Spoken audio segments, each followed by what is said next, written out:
Oi, pessoal. Para quem ainda não me conhece, sou a Gabi da 3G Segue Consultoria e Assessoria em Seguros. E como prometido, hoje eu tô aqui para falar especificamente da garantia judicial de depósito recursal, porque ela ainda se confunde com garantia judicial, mas as finalidades são totalmente distintas. Eu vou explicar aqui para vocês o motivo, tá? E no outro momento, é claro, eu também vou falar dos outros produtos, como o treinamento que foi dado no ano passado, mas agora é a hora da garantia de depósito recursal e vocês já vão entender o porquê. Esse é o momento oportuno para que as empresas possam recuperar dinheiro referente aos depósitos recursais que estão depositados na Justiça do Trabalho e substituir pela apólice de seguro. Imagina, em época de pandemia e recessão econômica, é uma oportunidade que elas têm para recuperar esses valores e injetar o dinheiro na empresa para garantir uma liquidez na sua operação. Então, nós dividimos os tópicos basicamente nas informações necessárias para que vocês entendam a dinâmica do produto. O que é uma garantia judicial, quais são as partes de amparo legal, as fases e valores do depósito recursal e, claro, as vantagens da contratação do produto. O que é uma garantia judicial? Quando eu iniciei, eu comentei que a garantia judicial e depósito recursal, elas têm finalidades distintas, mas mesmo assim, elas podem ser utilizadas no mesmo processo, tá? A garantia judicial, aqui eu falo das garantias da fase de execução, mas a gente já chega lá. Ela, seja trabalhista, fiscal ou civil, tem por objetivo garantir o pagamento que o tomador, no caso a empresa, necessita realizar no trâmite de processos judiciais. Então, a seguradora tem um papel de garantidor da operação. Quando eu falei que a garantia judicial e de depósito recursal são diferentes, têm objetivos distintos, é basicamente na divisão das fases processuais. Então, nós dividimos entre a fase de conhecimento e a fase de execução. A fase de conhecimento é a fase de produção de provas e apresentação da defesa ao juiz. Então, aqui entra a garantia de depósito recursal. Na Justiça do Trabalho, quando o advogado de uma empresa entra com um recurso para impedir a impugnação de alguma sentença, e nessa sentença é despachado algum tipo de obrigação pecuniária, a empresa tem que pagar algum valor nessa sentença, uma das condições para admissão do recurso é apresentar o depósito recursal, no caso, a apólice de seguro. O artigo 899 da CLT, em seu parágrafo 11, menciona que o depósito recursal poderá ser substituído por fiança bancária ou seguro-garantia judicial. Esse artigo foi incluído pela Lei 3.467 em 2017, então ele é relativamente novo. Já a fase de execução é o momento em que se paga o valor devido em um processo. A fase de execução é a última parte da fase de conhecimento e é quando se dá o cumprimento da sentença. Então, o juiz despacha o mandado para que o oficial de justiça intime o reclamado, a empresa, a pagar a dívida mediante depósito de dinheiro em juízo ou penhora ou seguro-garantia, até que ele quite a dívida. Então, a reforma trabalhista de 2017, no artigo 882, informa que o executado que não pagar a importância reclamada poderá garantir a execução mediante depósito da quantia correspondente, atualizada e acrescida das despesas processuais, apresentação de seguro, garantia judicial ou nomeação de bens à penhora. Se não for feito pagamento nem garantida a execução, os bens serão penhorados e aí a sentença pode ser levada a protesto e o devedor pode ser incluído no Banco Nacional de Devedores Trabalhista. Eu quero destacar aqui que as empresas inscritas no Banco Nacional de Devedores Trabalhistas têm dificuldades em participar de licitações. Isso porque o inciso 5 do artigo 29 da Lei 8666 de 93, que é a lei que institui normas para licitações e contratos da administração pública. Então, as empresas que participam de licitações, no inciso 5, elas têm que provar a inexistência de débitos inadimplidos perante a Justiça do Trabalho mediante a apresentação de certidão negativa. Então, os órgãos exigem que as empresas apresentem essa certidão junto com a documentação para habilitação das propostas. Mas e aí? E numa apólice de seguro-garantia, quais são as partes envolvidas? O Ato Conjunto número 1 de 2019 do Conselho Superior da Justiça do Trabalho dispõe sobre o uso do seguro-garantia judicial e fiança bancária em substituição a depósito recursal, e também para garantia de execução trabalhista. Em seu artigo 2º, entende-se que o tomador é o devedor de obrigações trabalhistas que deve prestar garantia no processo judicial, no caso a empresa. A empresa busca a seguradora e firma o contrato de contragarantia. Detalhe, algumas seguradoras não exigem o CCG para o depósito recursal, tá? Então, a seguradora é a garantidora da operação, que apresenta a pólice ao segurado, que é o reclamante ou o exequente. Então, na garantia judicial de depósito recursal, o segurado é a pessoa física. Isso daí também está instituído no Ato Conjunto número 1 de 2019.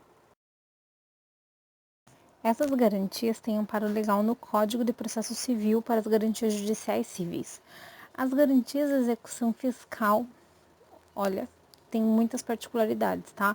Mas assim, ela tem amparo na Lei de Execuções Fiscais, na PGFN 164 e na 33 de 2018.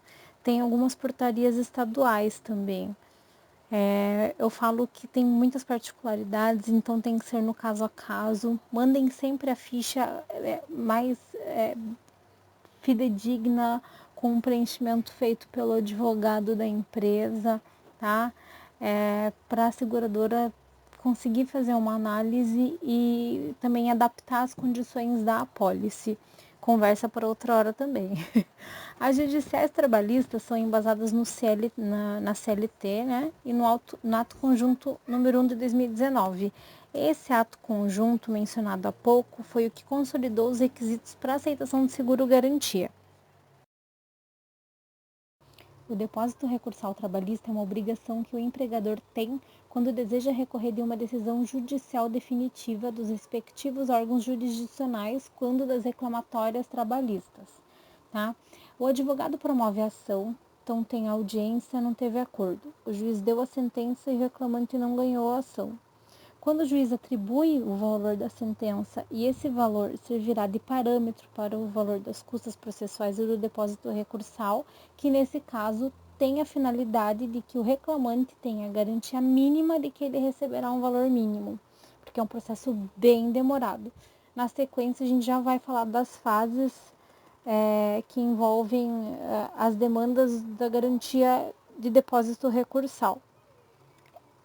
Vale destacar que essa decisão definitiva não significa que a sentença teve o trânsito em julgado, mas que o processo encerrou naquela instância e que ainda cabe recurso. Depois da reforma da CLT, todo e qualquer depósito pode ser substituído na Justiça do Trabalho. Então, o advogado apresenta na petição com fundamentos para substituir todos os depósitos efetuados pelo seguro-garantia.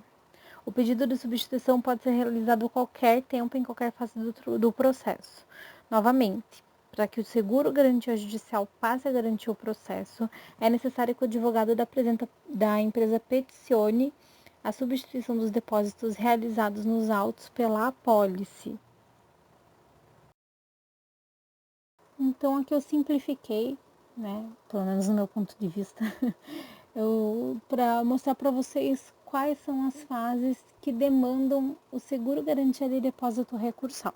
Tá? Então, naquela fase do conhecimento, o ex-funcionário da empresa, o autor do processo, moveu uma ação trabalhista contra a empresa, o juiz deferiu uma decisão favorável para o autor nessa primeira instância, então, se tem uma obrigação pecuniária, a empresa vai lá e decide recorrer daquela decisão, ela apresenta o depósito recursal, tá?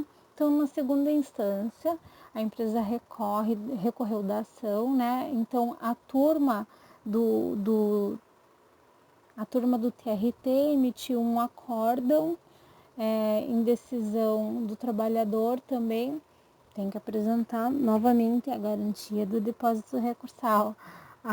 Numa terceira instância, a empresa recorreu da decisão, Então, aí tem o trânsito em julgado. Com a decisão favorável ao empregador, a apólice é extinta, né? Então ela volta para a origem, para que o juiz ali da vara que se originou o processo. Então ali nessa primeira instância que vão ser estipulados os valores para serem pagos. Tá? Então nesse momento a empresa apresenta uma nova garantia, né? Uma nova apólice, agora sim, a apólice judicial, com o valor da condenação, tá?